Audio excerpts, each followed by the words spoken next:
Mas eu corto esse pedacinho comigo. Bom dia, boa tarde, boa noite a todos. Nós estamos reunidos aqui em nome do Miri, com apoio do CREAS, para a gente fazer um bate-papo aqui, um momento de escuta e de discussão mesmo sobre as questões acerca da inclusão. Então, a Sandra me convidou para a gente falar sobre inclusão e sobre uma parte mais momentânea, que é sobre a transição que acontece nesse final de ano na vida de toda a família atípica. Porque a gente acaba mais uma das transições, né? Mais uma das transições, né? Porque aí tem a questão da organização, reordenação de rotina e tudo mais, porque vem no final do ano, férias, e a gente não pode parar de fazer o que a gente tem que fazer. E aí tem a questão da programação de férias, tanto para os nossos quanto para nós, que é importante deixar claro que a gente dentro desse período também tem que ter tempo para nós, não pode ficar 24/7 na exclusividade dos filhos. E aí, o que é importante a gente entender é que é um fluxo natural, né? É um fluxo natural. Bem desafiador, né? Acaba sendo desafiador. É desafiador porque existe toda uma ideia, que não é uma ideia, é uma sombra que nós todos temos diante dessa questão de o que vai acontecer. E aí, como a gente se baseia sempre para o lado negativo em relação a todas as desregulações que os nossos filhos têm, interrupções eles passam, e entende que a mudança de rotina é um estímulo para essa desregulação, aí a gente fica temeroso. Por eles, né? E pelo nosso cansaço. E a gente pensa já na sobrecarga, se nós vamos dar conta. Conta a gente tem que dar. E existe também, eu penso assim, tem muito essa questão dessa implicação que nós recebemos e que está no ar que a gente respira, de que tem que dar conta. E isso não dá para escapulir do discurso genérico. Quando fala genérico, fala de gênero. Por quê? Porque mães são implicadas muito mais do que pais. Isso é uma questão estrutural, não é uma questão que ocorre tão somente em famílias atípicas. Está na estrutura, nas bases estruturais da sociedade contemporânea na qual a gente vive. Que basicamente é o espaço de exercício de poder da mãe sobre a vida dos filhos e sobre o espaço doméstico. Né? Então a resolutividade que é demandada de mães é diferente da resolutividade que é demandada de pais. Muitas exceções aí, né? Eu sou uma delas, fico feliz de ser. Salvo as exceções, eu também sou, porque eu sou pai solo de um menino atípico e de uma menina que não é atípica, mas que tem todas as peculiaridades dela, né? Ainda que ela esteja na neurotipicidade, existe toda essa questão, né? E a gente está falando da atipicidade, né? Do transtorno do espectro autista, mas isso se estende a todo o espectro neurodivergente, a outras deficiências, condições e circunstâncias. E aí a gente tem que pensar no nosso bem-estar e entender que a nossa rotina não é a rotina deles, senão o contrário. Porque assim, o que eu quero o filho de vocês diferente de qualquer outro filho, além da deficiência? O Joaquim ele sobe o muro, pula o portão, ele faz mais arte. Ele faz mais arte do que a irmã. Tem a questão da idade, tem a questão da curiosidade, tem uma série de questões. Né? E tem hora que a gente quer fazer isso mesmo. Eu não lembro, tem hora que a gente quer bater, sabe uma coisa que acontece comigo? Que assim, não é incomum, não é corrido, não é episódio. Meu filho tem estereotipia vocal. Ele tem vocal. E a vocal dele é o sussurro. Daí ele fica andando e sussurrando. Né? Então, e aquilo vai, por mais que a gente esteja focado em outras coisas, vai andando. E chama a hora que me irrita. Porque para ajudar eu sou misofônico. Então eu tenho problema com barulho. E não é o problema com barulho da rua, não. É os barulhos de uso. Respiração, sono, mastigação e tal. E a misofonia ela é um transtorno psiquiátrico não catalogado. Né? Tem uma sensibilidade auditiva também muito. Mas eu acho que isso tem a ver E eles com fazem os vários e exercícios, né? ele demanda muito. Meu filho, por exemplo, não tem uma sensibilidade auditiva tão grande quanto a minha. E aí ele grita, eu falo que ele tem um microfone dentro dele. Nossa, tem isso. Aí ele Lá em fala casa muito é a minha alto. filha que fala alto. Fala muito alto, o pai dele às vezes fala muito alto também, eu aí no meio. E aí às vezes o barulho. A rua até que não é muito barulhento, mas é igual a família no trabalho, que é muita gente. Aí às vezes eu fico extremamente incomodado, porque o ruído é muito alto, ele tem um ruído, quanto mais alto, pior é. Então assim, nossa, eu fico desorientada até. Desregulado? Fico desregulada, eu desregulo mesmo. Aí agora eu comprei, né, abafador, comprei um auricular para poder diminuir um pouco o som, tá ajudando, sabe? Bom. Aí, mas nossa. Mas com meu filho, ele me ensina muito com essa desregulação dele a me regular para poder regular ele. Sim. Porque assim, eu sou um adulto e a gente não pode ser descoberto. Né? E assim, para além da condição dos nossos filhos, eu penso que nesse momento de transição, para quem não pratica isso, é importante que a gente comece a praticar essa transição interna. No sentido de você é pai, você é mãe, você também é cuidador, você faz isso por amor, igual eu faço, todo mundo que faz. Só que a gente faz isso por responsabilidade também. E dentro do espectro do que é essa responsabilidade, o exercício paterno, o exercício materno, parental, vem essa questão do que tem que ser feito. Não do conformismo pelo cansaço. Né? Tipo, faz o que você quiser, deita também. Tem horas que eu concedo isso, essa liberdade aos meus filhos, para que eles possam aprender pela experiência deles. Né? Obviamente, espaço controlado, supervisão minha. É o tempo todo a questão da supervisão, isso é muito importante. Mas tem hora que não tem que ser super a visão, tem que ser só visão. Não, eu sei, você fala assim, é lógico que tem certos pontos que você tem que deixar que ele desenvolver, né? Mas aí ele não pode descuidar muito para que ele não desmonte o portão, por exemplo, sabe? Porque não põe o portão, e é assim, o segundo, como pai e mãe, os pais e mães, pelo menos, que estão ali dentro e que precisam, que tem essa percepção, né, do lugar de pai, do lugar de mãe.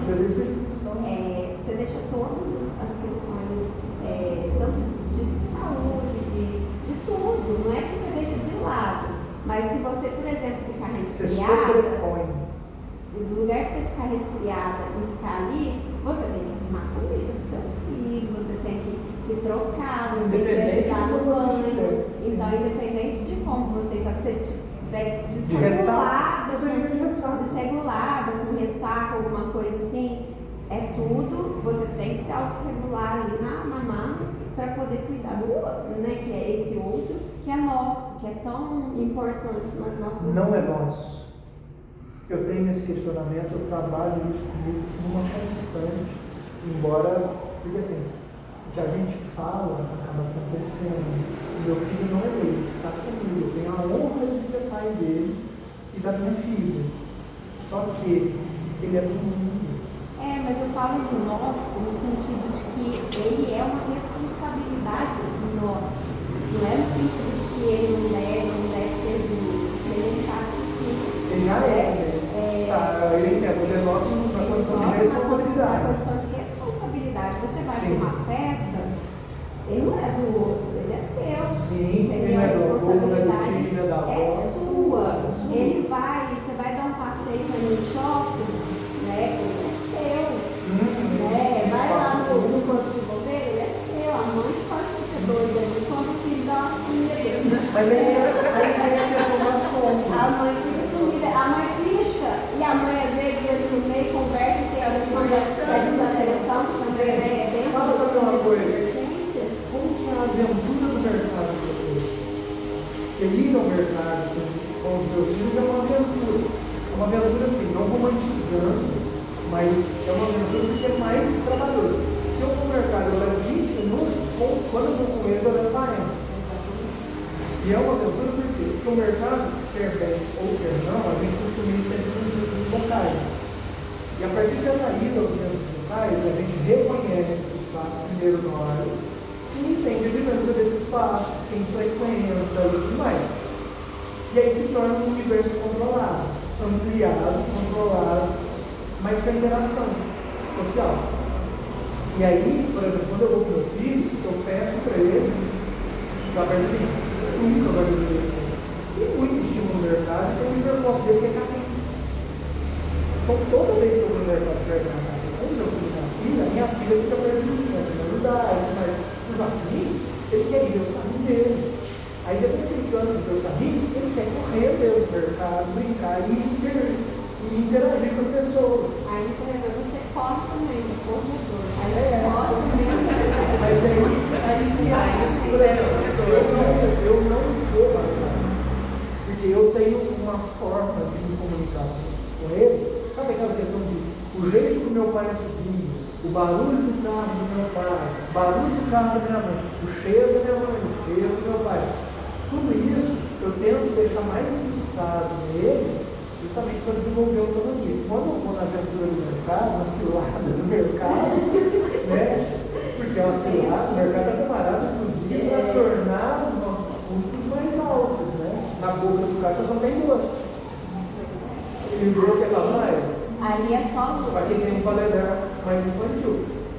Só que aí entra a questão da autonomia, compreensão, estímulos que causam desregulação, inclusive, né? Só que aí dentro disso, o que eu faço? Eu tenho chamado, tanto dele quanto a irmã dele, então um jeitinho, eles sabem que sou eu, e eu não tenho vergonha alguma de gritar no mercado chamando, e de corrigir em tom de voz de correção pelo mercado que também tem dinheiro.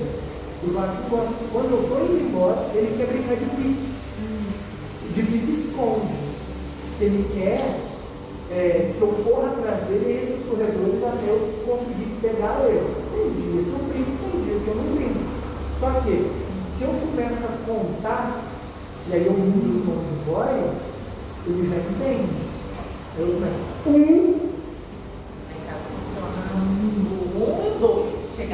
se chega no 3, aí eu tenho o golpe, aí eu vou atrás dele, pego e seguro ele pelo punho, para ele ir para lá, e espelho, vamos para o caixa. No mesmo tom de voz, firme, pontual. Só que assim, isso tem a ver com exercício de função. A voz da mãe sempre vai ser mais quente, sempre vai ser mais acolhedora, sempre vai ser mais carinhosa. A voz de mãe é um abraço sem relato. A experiência da Bianca no mercado de autonomia não funcionou. Ela aproveita esse, vou deixar você pegar algo para ela fugir. Ou então, houve um tempo que eu usava o carrinho como universo controlado dentro do mercado. Eu ainda uso o carrinho enquanto cerceamento dos meus castigo. Vou no mercado, não está comportando? Eu vou lá fora e pego o carrinho.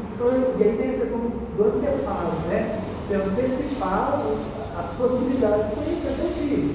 Uma das coisas que eu reconheço é que ele vai me desobedecer, não porque ele é desobediente, mas é porque tem um destino. Então tem a sobrecarga sensorial no mercado. Só que no dia que eu vou, ele vai saber qual é esse espaço.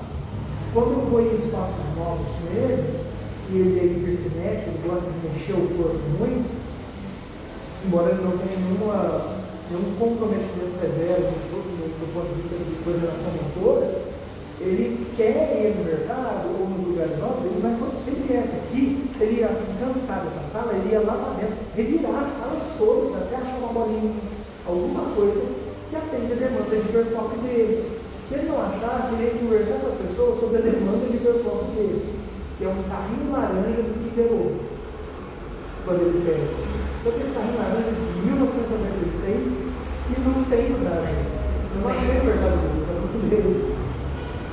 E isso tem a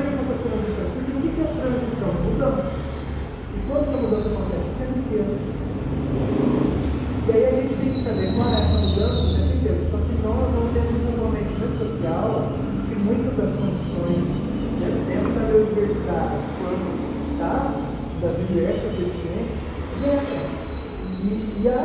O comprometimento social, sobretudo, né, que é gerado nos nossos estudos atípicos, ele prejudica esse jogo de cintura, que são as resistências cognitivas. Né? Então, é importante que a gente tenha, inevitavelmente a gente vai ter as resistências. Só que não é porque a gente tem, que a gente precisa sustentar elas. A gente pode baixar a guarda aos poucos, aceitar a mudança, e isso a gente aprende com eles. Não pela via da aceitação deles ou da baixada da resistência deles, mas porque a gente tem que entender que a mudança ela vai acontecer inevitavelmente, ou seja, a transição vai acontecer inevitavelmente. Só que, como que eu lido com isso? Eu lido pela via da antecipação desse assombro, baseado em uma coisa que não é o momento, embora exista sim a previsibilidade de uma série de coisas, dele ir no mercado, no meu caso, né, de querer mexer no carrinho, no avião, depois querer ficar de pintura no mercado, de pedir as mesmas coisas dentro do hiperfoco alimentar dele, que vai querer uma porcaria. E aí como que eu vou lidar com isso? Eu costumo dizer que nós temos que ser uma mole. Porque se nós for pedra dura, a gente vai ficar esburacado igual o Pierre Suíço. E aí fica cansada, aí a exaustão. Aumenta, aí mais do que exaustão, a estafa.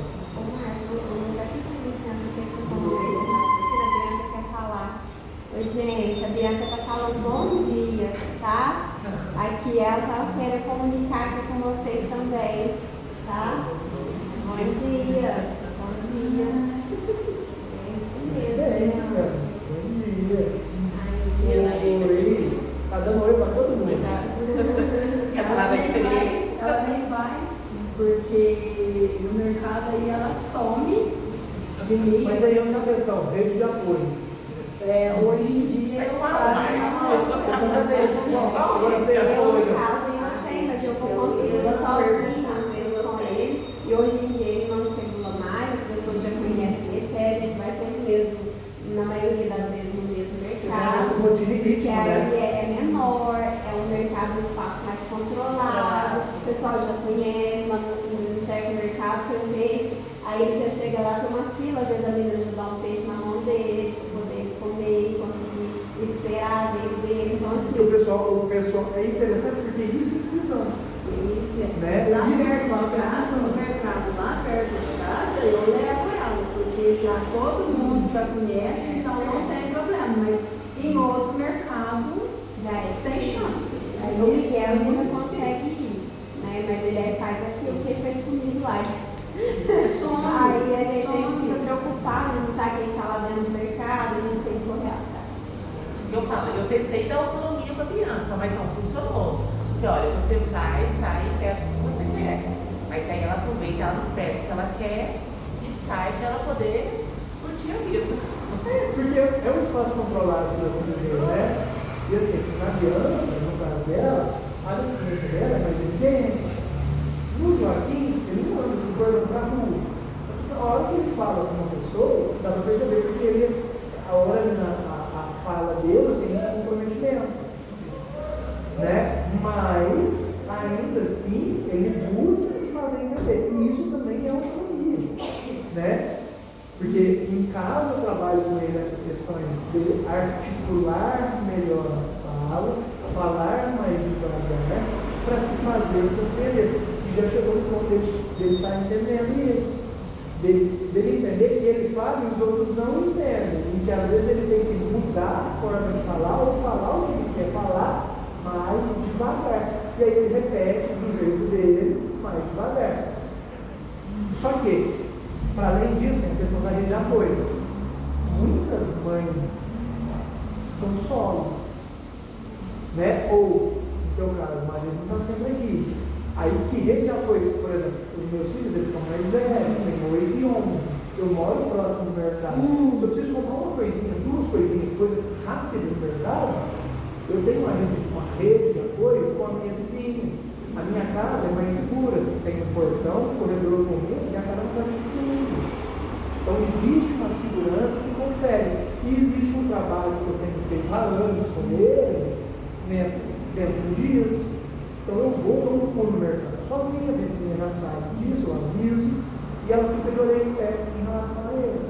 E a rede de apoio, eu acredito que seja aquela assim, um pouco mais complicada, porque as crianças têm que confiar em pessoas de confiança, tem que ter aquela adaptação também. Tem isso, Porque tem não é adequações só, também da rede de apoio. não é só assim, tipo, olhar, tem que ali ficar atento também, como tudo mais, de orelha em pé também, porque é ativo. Porque uma coisa é eu escutar e outra coisa é eu ver. Meus filhos estão na fase de brigar um com o outro. O irmão vai brigar. Ok, irmão. E aí entra, para além da condição, minha filha briga com o irmão dela do mesmo jeito que eles vizinha.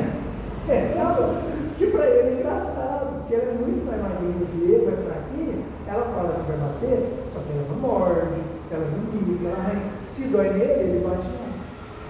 Aí ele desregula um pouquinho e ele bate nela. Mas criança resolve as coisas de criança com criança. Criança falando.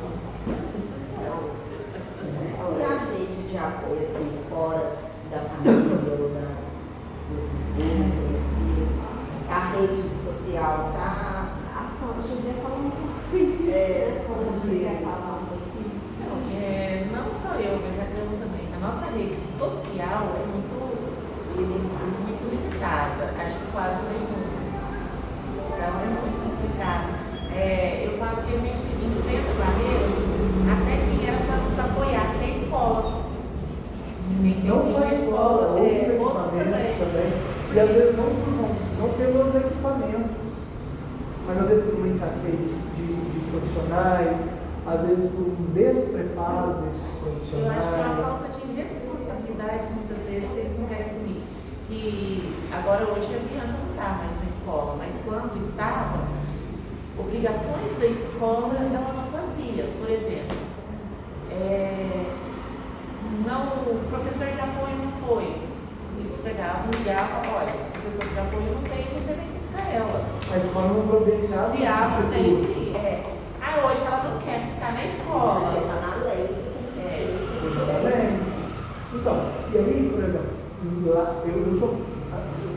Graças a Deus eu tenho muita sorte, porque assim, nas escolas que meu filho estudou, exceto a primeira, que é uma teologia também, mas também foi acolhedora, foi a primeira experiência, a gente estava iniciando um grupo de diagnóstico, uma série de coisas, mas meu filho sempre teve professor de apoio e é municipal. Sempre teve professor de apoio. No começo do ano é um furdunço, porque o professor de apoio na rede municipal é contrato, não é efetivo. Mas isso está mudando, né? As prefeituras estão começando a efetivar. As mudanças. Sim, mas ainda tem toda. Eu vejo tanta reclamação da. Sim, mas aí a gente começa a entrar na seara crítica, sabe? Porque assim, não existe uma inclusão efetiva e eficaz na escola, as crianças ainda são escanteadas, né? Porque a inclusão na escola ela vai acontecer não pela lógica de inserir o aluno que tem uma notoriedade condicional da existência dele naquele meio diverso e ressaltar essa notoriedade dele. Pelo contrário, é preparar e educar as demais crianças que não estão, que têm as condições peculiares próprias, mas que não têm uma condição patológica, vamos colocar assim, para que elas entendam e aprendam sobre o que é autismo, o que é TDAH, o que é TOD, o que é ansiedade. Mas assim, é um processo literalmente educacional.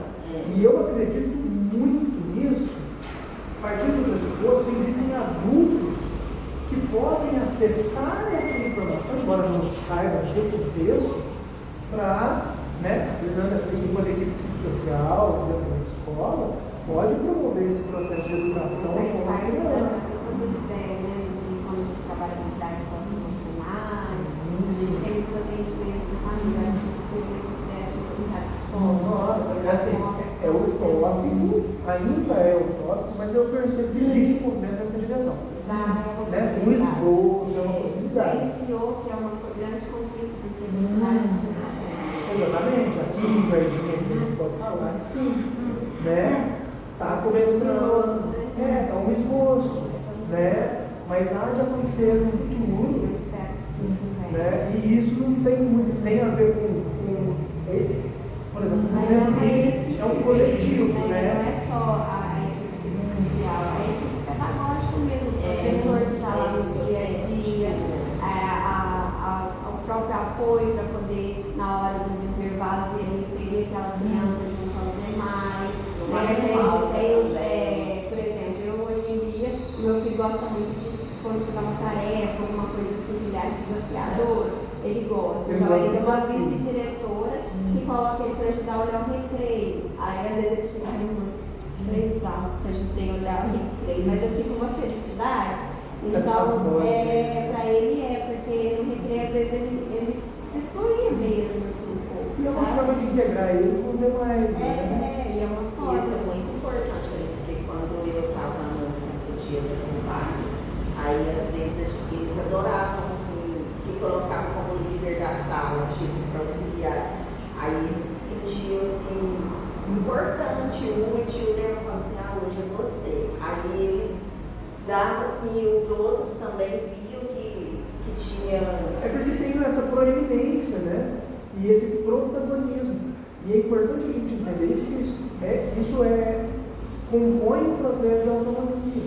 Eu acredito até, como são poucos, às vezes, os profissionais na área, eu gosto muito, isso daí vai variar de local para local, que é uma possibilidade de ter as portas e tudo mais. E a porta de entrada é a formação continuada, entendeu? Porque uma das funções é essa, dar a essas pessoas o direito de ter ali acesso à informação correspondente à questão da inclusão escolar e traduzir isso para a sala de aula, traduzir isso para o intervalo, traduzir isso para a vida ali mesmo, sabe? Levar ali. E aí entra naquela questão que nós falamos aquele dia, né? No processo de empatia mesmo, se colocar no outro, entender tal como ele é, que eu acho que é um processo simultâneo. Percepção das diferenças. Eu acho Então, que assim, a capacitação assim, nessa área, ela também não é só aquela parte assim, de alfabetização, que muita gente, né? De letramento, né? De letramento, eu acho que a parte humana, social, essa parte, Mas sabe que ela, assim, a capacitação, assim, eu acho que é essencial, porque ali a sala de aula, tipo, no centro que já foram alfabetizados, aí vão para lá mesmo para estimulação atividades sensoriais, atividades sensoriais, cognitivas. Então, quem você coloca dentro de um centro dia tem que estar preparado para ficar lá no centro dia. um trabalho humanizador. Um trabalho humanizador de pela proposta continuidade. também, né? Porque senão, assim, vai colocar só uma atividade ali E olha só que interessante, a gente está falando disso através de uma política pública que é da educação, mas eu penso que a formação continuada, a integralidade do conhecimento, do ponto de vista acadêmico, é importante. Só que eu acho tão importante quanto o mesmo conhecimento. Onde a gente está despido da função social que cada qual ocupa no seu fazer profissional e está disposto a ter essa troca. Porque na troca a gente cresce, né? E para nós que somos familiares atípicos e tudo mais, eu penso que é mais importante porque a partilha das nossas angústias faz com que a gente encontre verdades. Às vezes não necessariamente na nossa angústia, mas na angústia do outro, né? A gente encontra verdade nossa na angústia do outro que não tem nada a ver com a nossa angústia. E eu acho que esse processo de ouvir não teria que ser só aqui, por exemplo, na questão social, teria que ser na questão educacional, ouvir famílias e também na saúde. Porque o que a gente vê muito na saúde é a falta de compreensão do profissional de saúde de não querer ouvir o que a gente está passando. Ou com a gente, com nossos filhos, mesmo quando os nossos filhos estão doentes, eles às vezes dão um remédio, não, esse remédio não está certo. Ai mãe, mas você deu direito? Eles acham que a gente que não deu, fez a coisa certa. Aí passou uma pomada, não está melhorando. Mas você está possibilidades da nossa Da capacidade nossa de cuidar. capacidade de cuidar naquele momento. Ah, ficou doente por quê? Porque você não cuidou? Não está melhorando? Por quê? Porque você não está cuidando Não, direito? ficou doente porque pessoas ficam doentes. Ela está querendo, por exemplo, os meus filhos, felizmente eles não ficam tão doentes, mas quando eles ficam doentes, e eu percebo, eu vou cuidar, mas eu não posso cuidar a nível molecular deles. A identidade genética, a identidade imunológica deles está em desenvolvimento. Para que ela se desenvolva, a partir do pressuposto que o nosso corpo não é uma máquina, e sim é antifrágil, eles têm que ficar doentes para que eles não fiquem mais. Eles têm que passar por isso.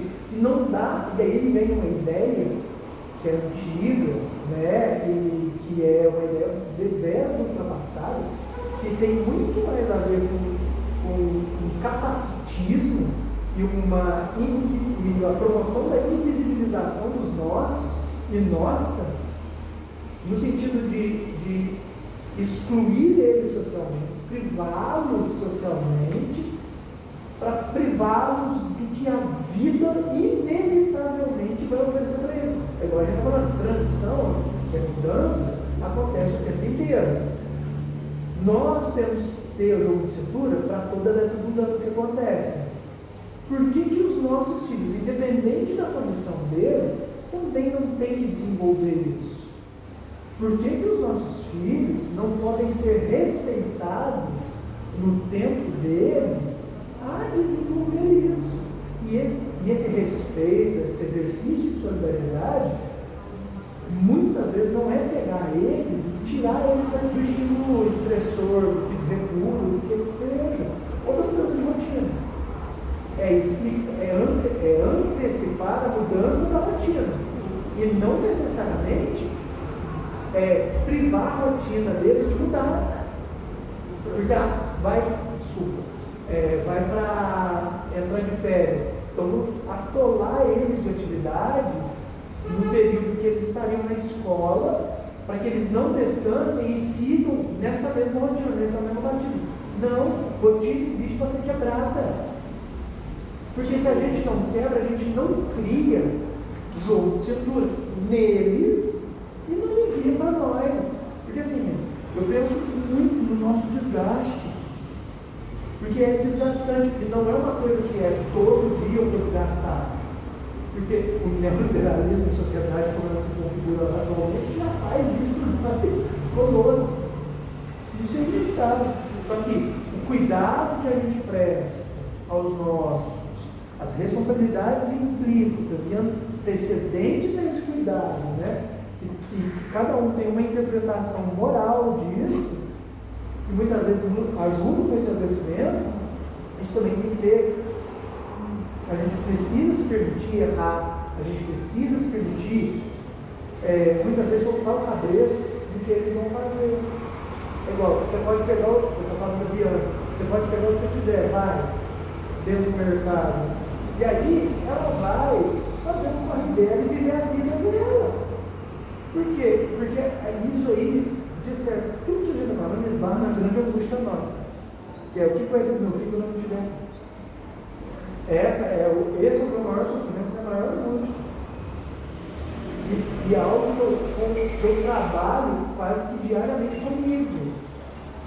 Porque toda vez que eu falo disso, eu fico comovido e emocionado, não vontade de chorar. É angustiante. É o pensamento da gente, né? Mas isso não nos atravessa facilmente.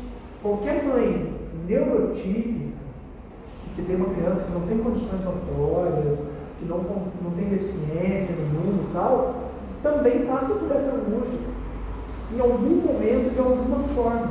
E os pais também. E isso acontece muito. Eu vejo esse assombro muito, sobretudo do primeiro filho. Porque o primeiro filho, dentro dessa estrutura na qual a gente está, ele tem que vingar, ele tem que dar gente. E quando não dá, o pai, a mãe fica frustrado e vai das tripas coração para buscar e ajudar os pais, dependendo da idade, da condição dele, entrar nisso. E isso não E isso não acontece tanto conosco. A gente tem essa angústia, atravessado por isso de forma mais evidente.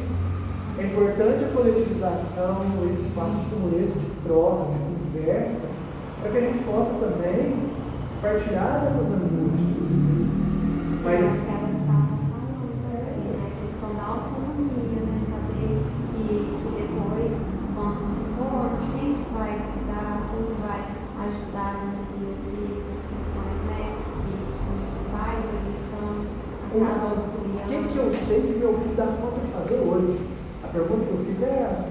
O que remonta essa grande angústia, né? Da minha ausência.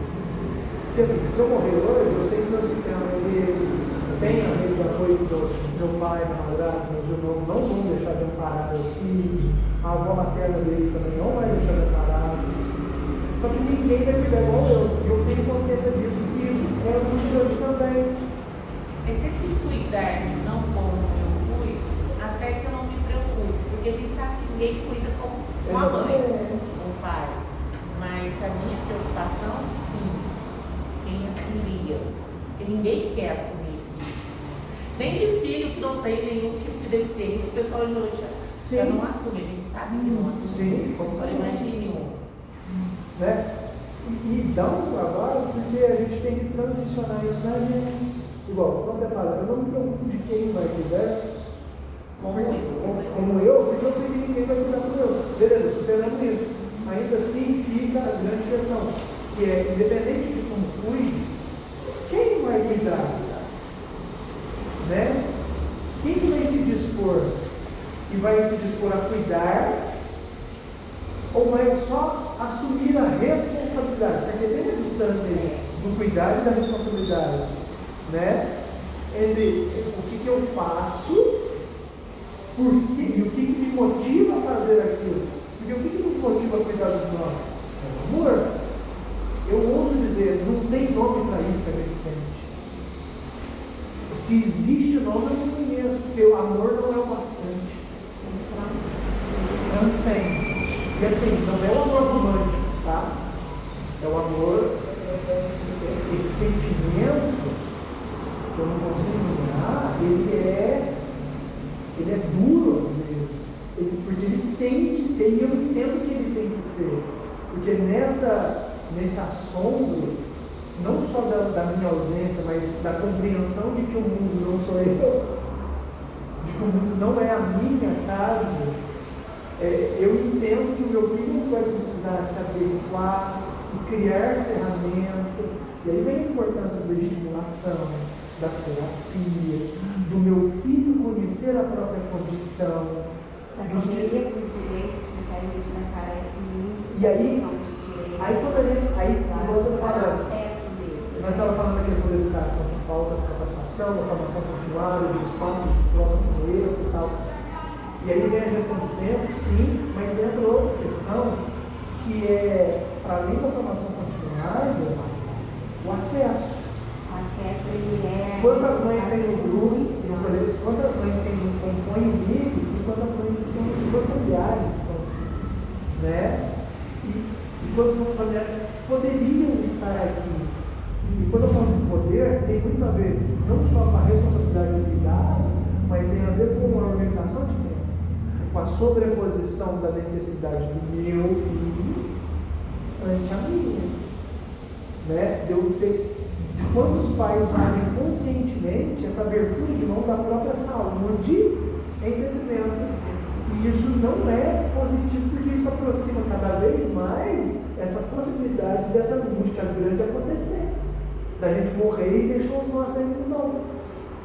Dessa dureza, e assim, a nossa natureza vai enxergar como mais vazio. E a gente entende que o mundo não é generoso e solidário. Não por conta do que nós fazemos, mas muitas vezes do que nos é vendido pelas mídias, pelos noticiários. Mas eu acho que é mais vivência.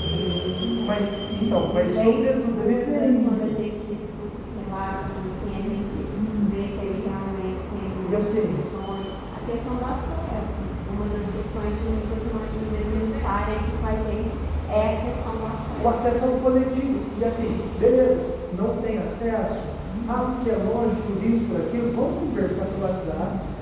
A gente estimula você a formar um coletivo aí. Você não precisa estar no nosso, mas forma um coletivo aí. E o que é um coletivo? Se tiver mais de uma pessoa, já é um coletivo.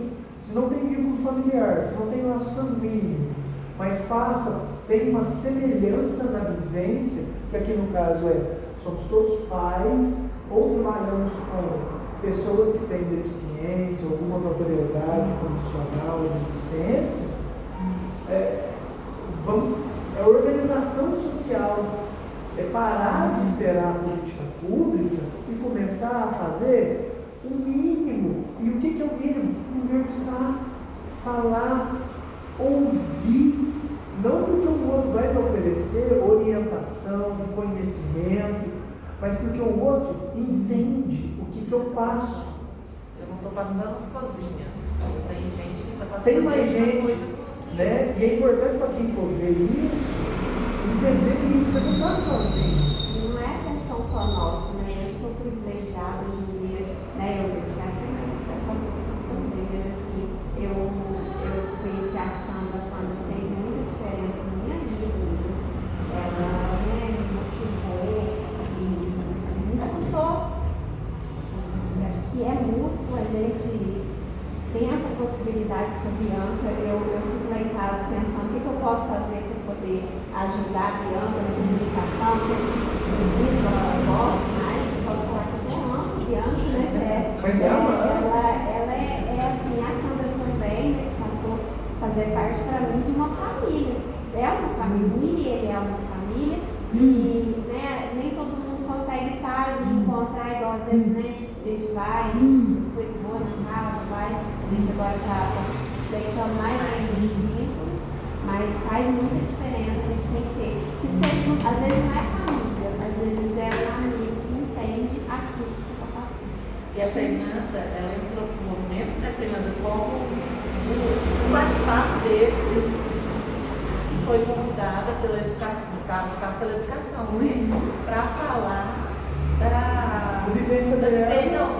da vivência como profissional, né? E chegou lá, ela disse, eu também sou uma mãe atípica.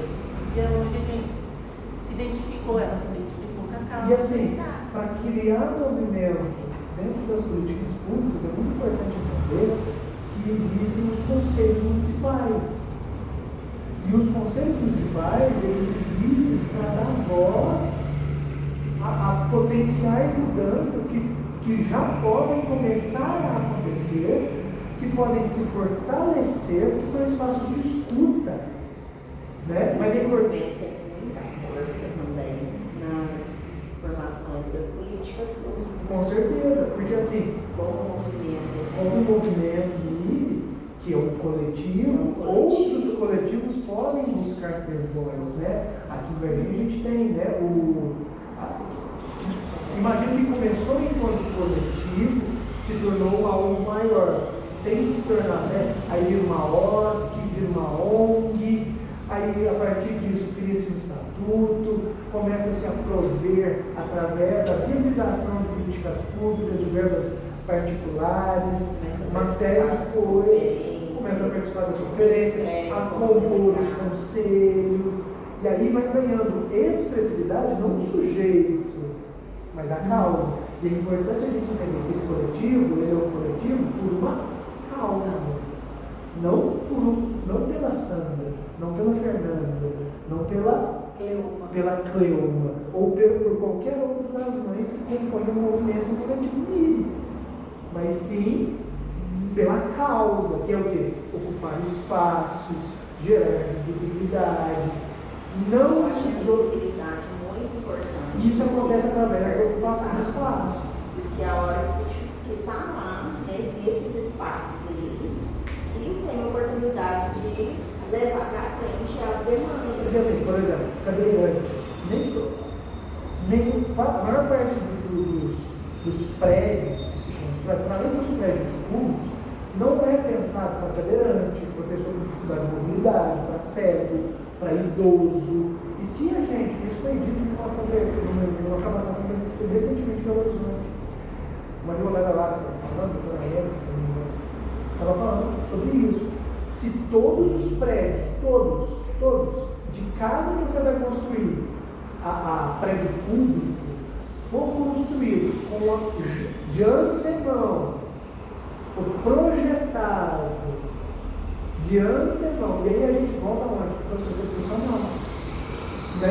A partir dessa lógica da engenharia reversa. Porque se na formação do engenheiro ele é formado para mudar o padrão de construção, pensando não na inclusão, mas na facilidade de acesso a todo tipo de público, sem excluir, o que vai acontecer com os prédios que vão passar a ser feitos a partir de então? Os arquitetos, dentro da composição, né? Porque, por exemplo, a gente sabe que dentro da neurodiversidade tem crianças e adolescentes e adultos, que a gente fala de neurodiversidade, a gente fala de pessoas com deficiência, e a gente só pensa nas crianças, que é outra coisa também. Porque, assim, existem subdivisões dentro dos espectros que a gente vive, com os quais a gente tem contato, que são mais invisibilizados ainda, né? Por exemplo, os adultos, os jovens e adultos de 18 a 59 anos que são deficientes, eles não têm uma visibilidade a partir do ponto de vista de acesso a serviço público, de acolhimento. Não, e engraçado que eu vivenciei isso, você ainda não, mas a Ana está com quantos? 12, mas daqui a um tempo. Tudo muda quanto completo 18 anos. Quanto é uma juventude? Não, eu falo 18 anos, porque até 18 anos você é responsável por eles. Depois de 18 anos, você não é mais responsável pelo seu filho, mesmo que você seja responsável. E o que acontece? Tem uma lacuna, não vou falar que é municipal. Não, isso é geral. Ou é idoso, ou é até 18 anos. Passou disso, você não tem nada para pessoa com deficiência de 18 a 59. Você não tem nem lei. Você tem a lei geral. Mas a lei teoricamente se aplica a todos. porque assim, quando ela era pequena, o que eu procurava? Conceito tutelar. Passou 18 anos, você não tem mais conceito tutelar para você proteger. Aí do idoso tem a lei do idoso. Mas a lei é a lei geral, eu concordo. Mas uma lei específica que você procura e fala, aqui eu vou achar alguma coisa, não. Aí você vai pulando de estação em estação. Eu vou daquele, olha, não é comigo, você vai ter que procurar outra pessoa. Aí não é comigo, você vai ter que procurar outra pessoa. E eu penso assim que, diante disso, a gente fala sobre política pública. A gente também tem uma questão sobre política pública, que vai na direção de que os agentes políticos, neste momento, se atentarem a esse tipo de espaço, né? Não para eles estarem presentes, mas para que eles possam acessar, né, os coletivos, para que eles tragam a nossa causa, que não é nossa, né, a causa que nós representamos em específico, não para o mainstream, né, não para o palco principal, mas para a construção de políticas públicas que abarquem, que abracem, que apoiem, isso baseado no que já tem, mas também a partir da ótica de proposta. Isso demanda o que desses agentes públicos? Né? Vereadores, deputados, senadores, governadores, prefeitos, presidente. Eu acho que falta tipo assim, unir as forças também. Lá na conferência que eu fui do idoso lá em Belo Horizonte, aí eu fiquei no eixo lá do PCD. Sim. Aí os idosos estavam com, assim, a força que eles estavam também para as demandas deles era assim, de se candidatarem para ir para Brasília, e tinha muita gente de movimentos, como esse movimento, como o MIRI, se candidatando, levando várias demandas, levando assim, para a faixa etária deles.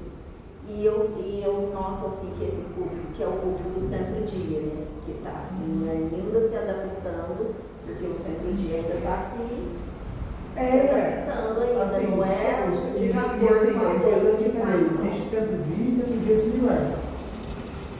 Que o similar ele opera de forma semelhante ao centro-dia. A maior parte dos centro-dias está corroborado com instituições, a PAI na parte delas, mas também com outras frentes, né? Os municípios são muito das APAIs, né? É uma coisa que está sendo construída ainda. Né? Eu acho assim, tipo, vai ter uma conferência agora. Está tendo um simpósio promovido pela OAB. Participei ontem. Eu não posso participar do horário. Ontem eu participei, hoje, até se você quiser ir à noite. Às 19 horas. Foi muito bom ontem, apesar que o pessoal do SEAD estava lá e tudo. Foi muito bom. Agora, a parte de tirar dúvidas vai ser hoje. Então, se você quiser ir, faça. Então, hoje vai ser um bate-papo mesmo com o pessoal. Mas são coisas, e o Manuel falou uma coisa muito legal que eu gostei, é a nossa realidade. Uma coisa é você saber dos seus direitos, uma coisa é você ter acesso ao seu direito. Porque assim, você saber é uma coisa, e tem uma terceira coisa, eu até ouso acrescentar, que é você acessar os seus direitos pelas vias corretas, pelas vias naturais. Porque assim, você tem o direito, e tem uma outra coisa ainda, para além do direito, o dever. Porque todo mundo fala de direito, mas ninguém fala de dever. E é interessante pensar que, por exemplo, esse simpósio está acontecendo a partir de um coletivo, que é o coletivo de advogados, que é a OAB está promovendo, e esse... Não, esse é depois, esse é a palestra, esse vai ser seminário. Agora, o que está acontecendo agora é um simpósio. E o que é legal é pensar que o pessoal do direito que faz uso da lei, né, que lança as leis, a Andressa mandou também, que lança a mão das leis para que possa ter uma coordenação social na busca de acesso a direitos e tudo mais, está procurando entender mais sobre a causa que nós aqui vivenciamos e representamos. E eu penso que é extremamente necessário, não só que o pessoal do direito, mas que geral busque se apropriar disso. Popular, né, aqueles que vivem a verdadeira realidade. Sim, né? Mas a gente expõe isso do ponto de vista. Desculpa te cortar. Tá certinho. Que ocupar espaços é uma forma de levar isso ao patamar social em comum. Vai ter heroínas do K-pop no teatro, no top. Eu quero levar minha filha que ela gosta e quer ver. O meu filho vai junto. Ele gosta, é interessado, mas a condição dele impede ele, muitas vezes, de sentar e ficar assistindo. Então vai ser mais uma aventura. Né? Se tudo correr bem, vai ser mais uma aventura, porque eu quero que seja. Mas quem que está promovendo esse? Esse aí sempre cuidado. Não, mas é. Secretaria de Cultura, não sei. Não é ENEM Produções, não, né? Não sei. Se for a ENEM Produções, você fala, a gente entra em contato com eles, a gente fez um acordo do camarote inclusivo do milho lá atrás. Então, é bem ali atrás, você pode falar, eles são reservados. Você pode deixar correr. Você fala lá no fundo, lá no fundo, em cima ou embaixo? Embaixo. Sim. Por que a gente escolheu lá? Não fica no foco da luz e do som, que incomoda muito. E tem uma visão boa, mesmo que as pessoas da frente ficam em pé, eles conseguem ter um acesso visual bom. Mas aí tem foco, principalmente da luz, que o som lá na frente é muito forte. Ela nasceu do lado direito, lá naquela parte. Quando você entra do lado direito, já tem acesso, os banheiros se adaptaram. Aí geralmente eles vão abrir aquela porta, pode continuar abrir a porta, e a pessoa pode ir, se quiser ficar lá dentro, geralmente é fechado agora o show. Beleza, nossa, bom. Mas se a gente conseguiu esse acordo só Só vai. Aí é do Marcelo? O Marcelo.